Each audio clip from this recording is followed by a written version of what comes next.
The Vethrani inspection team arrived at 0600 and spent the first 10 minutes laughing. I don't mean that as a figure of speech. I mean, they stood on our hangar deck. All 7 of them in those layered gray coats they wear, with the wide flat skulls and the secondary eyelids that catch the light, and they laughed. A wet clicking sound, like someone shaking a jar of loose teeth. I'd been briefed that it was their version of amusement. I hadn't been briefed on how long it would go on. My name is Warrant Officer Delia Marsh, and I was assigned to the Joint Exchange Posting aboard GC Harrogate as the human liaison for the Vethrani Observer Delegation. My job was simple: shadow them, answer their questions, smooth things over if anything bruised their feelings. Command had used the phrase, cultural ambassador. What they meant was, stand there and be polite while 7 aliens make fun of your ship. The Harrogate was not, I will admit, a vessel that invited awe. She was a mid-class courier frigate, 18 years in service, with a crew of 41, and a hull that had been patched in at least 4 places you could see from the hangar floor. Primary function was logistics and courier relay. She was not a warship. She was not especially fast. She had 1 functioning point defense array, because the second had been cannibalized for parts 3 deployments ago, and nobody had gotten around to replacing it. Senior Delegate Vora, the one with the copper-banded coat that indicated rank I still don't fully understand, walked the full length of the hangar, with his hands folded behind his back, reading something off a tablet, and then he turned to me and said, through the translator in my earpiece, "This vessel has a crew complement of 41. Yes," I said. "Our standard courier class carries 212, I'm aware. And the way you'd look at someone who just told you their transport animal had opinions about scheduling." Then he made a note on his tablet. His colleagues clustered near our secondary power coupling, the one with the heat tape around the seam, pointing at it and clicking quietly to each other. I stood with my hands behind my back and watched them. They spent the next 2 hours conducting their inspection. I answered every question they asked, and there were quite a few. They wanted to know about our recycling systems. We had a gray water loop that ran hot off the engine manifold, which one of the junior delegates photographed, at length apparently, because it was novel. They wanted to know about our food stores.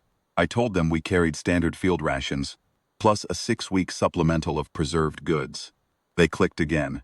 I did not ask what was funny. Vora asked at one point how we managed hull integrity monitoring with a crew of 41. I explained that we didn't staff it continuously. We ran automated alerts, and the duty watch responded when something flagged. On a Vethrani vessel, he said, hull integrity is staffed by a dedicated team of 30. We have 1 person on call, I said. She's also the cook. He made another note. Longer, this time. By midday they had completed their inspection of the Harrogate and we were invited, this was the exchange portion of the posting, to accompany them aboard the Vethrani flagship, the Kelsovath. It was 4 times the size of our ship. It was immaculate. The corridors were wide enough to drive a vehicle through, and probably someone did. The crew we passed in the hallways stood very straight and outnumbered us considerably. Vora gave me the tour personally. I chose to interpret as an honor. He showed me the bridge. He showed me the dedicated hull monitoring suite, staffed as promised, 30 crew in identical gray uniforms. He showed me the engine room, which had a full-time crew of 60 and smelled of something faintly floral, apparently the Vethrani consider appropriate for enclosed spaces. He showed me the auxiliary systems bay and paused there, and I could tell by the way he angled his wide, flat head that he was waiting for me to say something, admiring. I said the design was efficient. He made another note. He also showed me the damage control station, which occupied an entire compartment and was crewed around the clock by a team of 12. They sat at curved consoles monitoring pressure readings, hull stress, thermal variance, and 3 other categories I didn't have the vocabulary to translate. The room was quiet and very bright, and everything on those consoles was green. I thought about Chief Petrov, who monitored the Harrogate's hull stress during her off hours by the sound the ship made when she walked the lower corridor. She said a ship that age had a particular creak when something wanted attention, and she'd learned to tell the difference between normal and not. I didn't mention that to Vora. We were on our way back to the guest deck when the alarm went. It wasn't a dramatic alarm. A low, modulated tone that I didn't recognize, but which caused every Vethrani crew member in the corridor to stop walking and look at the ceiling. Vora's secondary eyelids flicked shut and then open. He spoke quickly into a collar device, listened, spoke again. He turned to me. A minor issue with the secondary coolant manifold in engine block 4. We will resolve it shortly. You may wait in the guest commons. Of course, I said. We waited. An hour passed. Then another. I sat in the guest commons with my junior liaison, Specialist Rao, who had the good sense not to say anything. And we drank the Vethrani equivalent of tea, tasted like warm metal, and was presumably an honor to be served. At the 2-hour mark, Vora came back. He looked different, flatter somehow. The copper bands on his coat caught the light, and he had the posture of a man who had recently been arguing. The issue, he said carefully, has become more complex. What's the nature of it? I asked. He explained, through the translator, that the secondary coolant manifold in engine block 4 had developed a cascade fault, a seal failure that had introduced coolant vapor into the adjacent relay housing. The vapor had then compromised the relay cluster's thermal buffer, was now reading anomalous across 6 of its 9 junction points. Their dedicated engineering team had been working on it for 2 hours, and had not yet isolated the root fault. I looked at him, I said, "Do you want us to take a look?" The secondary eyelids did the thing again. "Your vessel," he said, "has a crew of 41.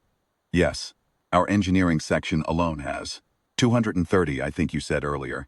I let a beat pass, we still have eyes." He looked at me for a long moment.